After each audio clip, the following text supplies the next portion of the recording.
Let's talk about the American dream.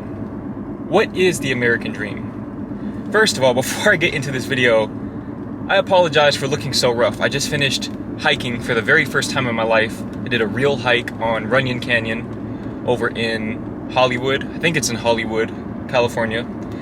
And while I was hiking that canyon, I got a chance to really see some of those houses on the hills without having to keep driving or look out of my window while I'm moving. I was able to put my full undivided attention on those homes in the hills. We're talking multi-million-dollar homes with six-figure cars, so on and so forth, the whole nine. Okay, the people in those houses are absolutely stacked. They are loaded.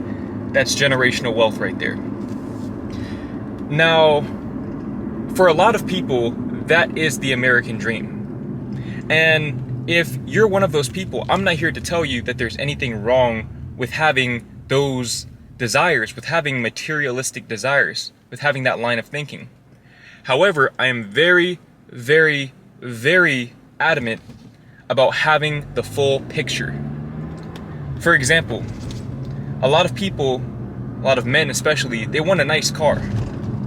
And we have to first figure out what nice means to us individually.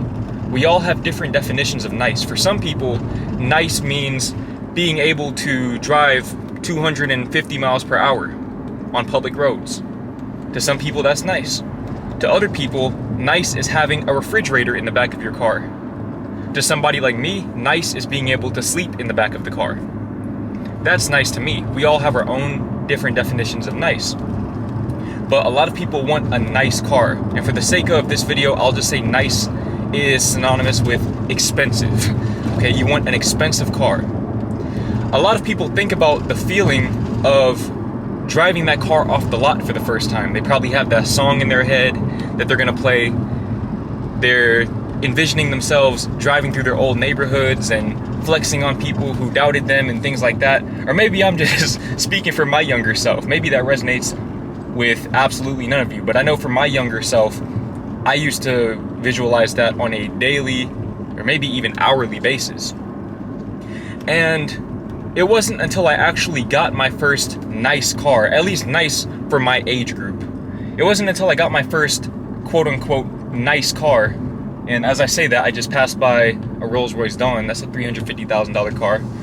Perfect example. But once I got my first nice car, which for those of you who are new to my channel, it was a BMW 330i, brand new, 2022, fresh off the lot. It was optioned out, so on and so forth, probably around $48,000.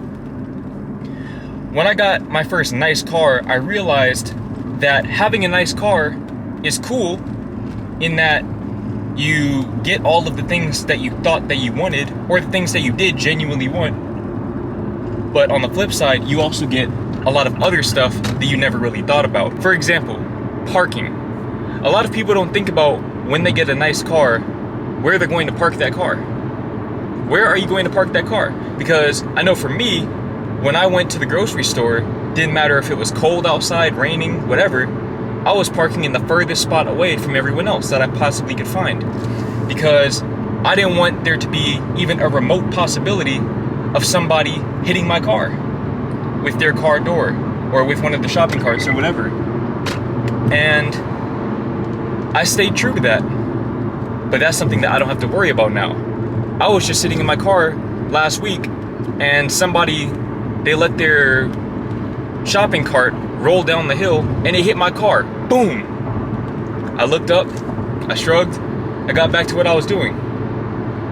If I had been in the BMW at that time, and that shopping cart had hit that BMW, you guys would be donating to put money on my books, because I would be locked up, bro. I would be in LA County Jail, because there is absolutely no way that I would have let that happen with no repercussions, because I got attached to the perception that that thing was worth more than my freedom. A lot of people are willing to sacrifice their freedom for the sake of things. For example, those homes in the hills that I was talking about earlier. A lot of people don't think about when you have a home like that, although it is nice, I'm sure the view is nice, even though you could literally just hike up that canyon and get an even better view. But I digress. That view is nice. I'm sure all of the amenities of the house are nice. The privacy is probably even nice.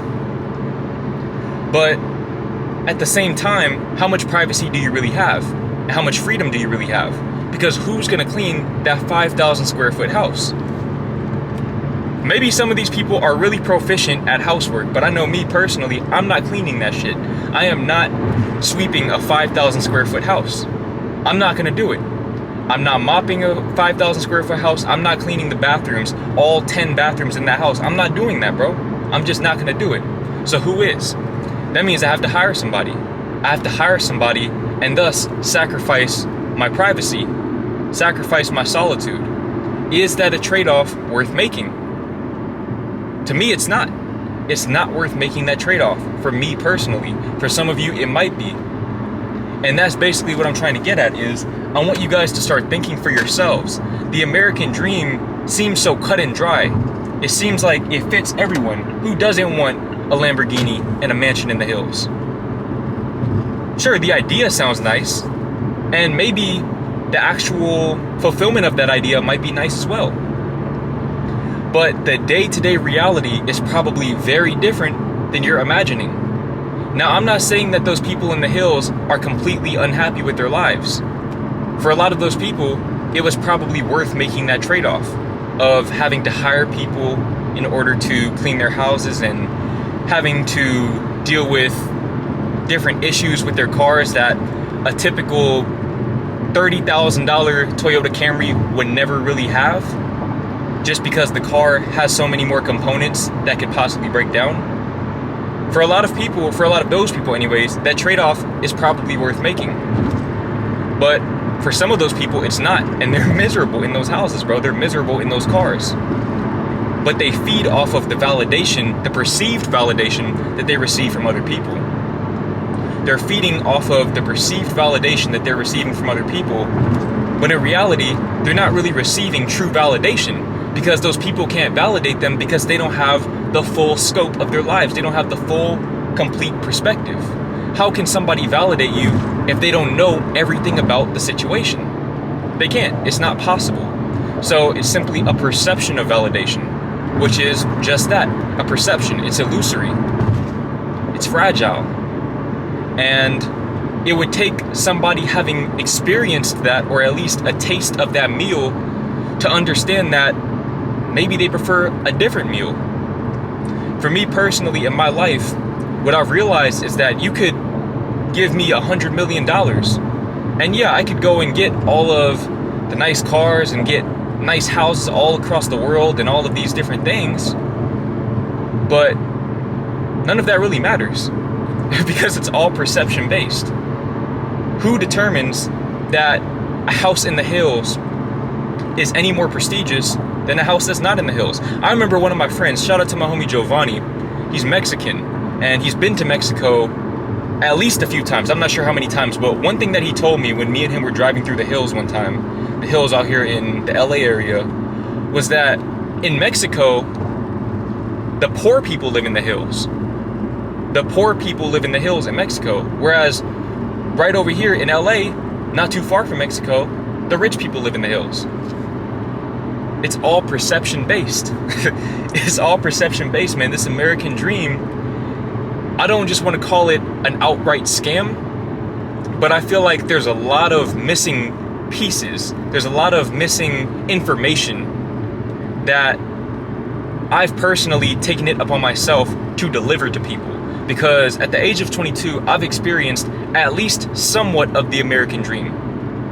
And I can say this, out of everything that I've experienced, everything that I've accomplished, accumulated, acquired in these last couple of years, the number one thing that really truly changed my quality of life on a consistent day-to-day basis is working for myself.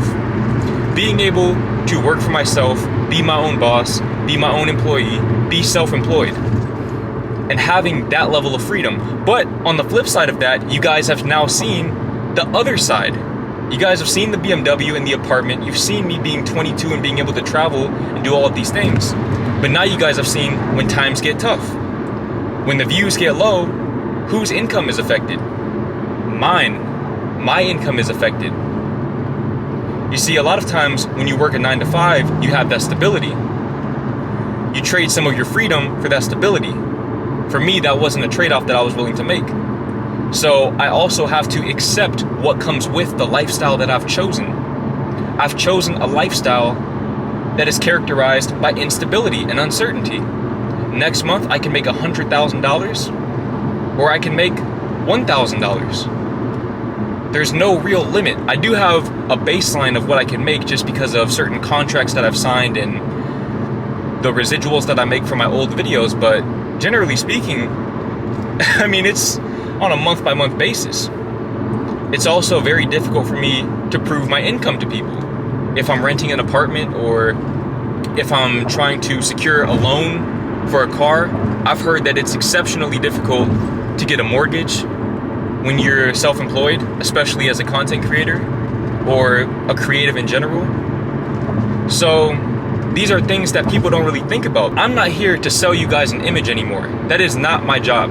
There was a point in time when that's what I wanted to do because I thought that that would be more inspirational and motivational for you guys. But what I've realized now is it's not in my best interest and it's not in you guys' best interest either. The best thing that I can do for you guys is to show you the whole picture, to show you what goes into what I do, with the understanding that there's no path in life where you are exempt from trade-offs. No matter which path you pick in your life, you are going to have to accept a trade-off in some way, shape, or form. The question is, which trade-offs are worthwhile for you?